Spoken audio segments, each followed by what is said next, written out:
masoya gaba ɗai da magauta. Boy mawaki ina gaida masoya gaba ɗai da magauta.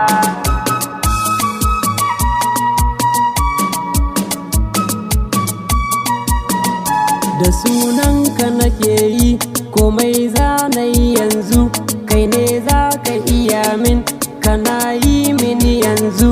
Na saɗa hama aiki mai roƙa ai yanzu, ina gaida masoya gaba ɗai da magauta. Barewa da ki ganga kiɗa ne na masoya, barewa da ki ganga waƙa ce ta masoya. Na ɗauro ɗamarata kiɗa za ni kashewa a kyauta ga masoya. Na ɗauro ɗamarata ta yaƙi da magauta.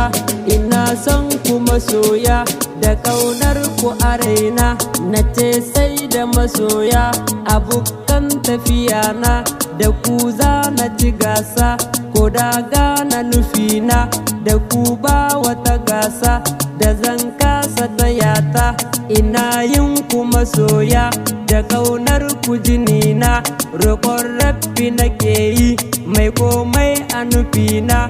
Ka dai kare masoya gaba ɗai a wurina, abokan tafiya na gaba ɗai addu'ata. Yau na zo ga magauta aiki ba ku gamawa, a gaishe ku magauta da fama da gudawa.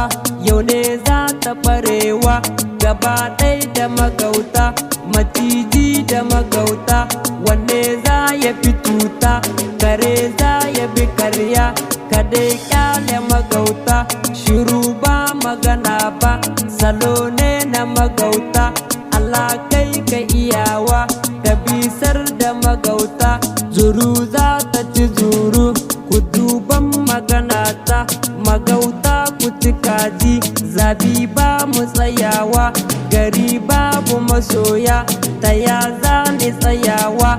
Gida babu masoya ta ya za ni tsayawa. Ina son ku masoya a ƙarshen magana ta. This is King AMB, this one, Boyawa Ghana, Uta guys.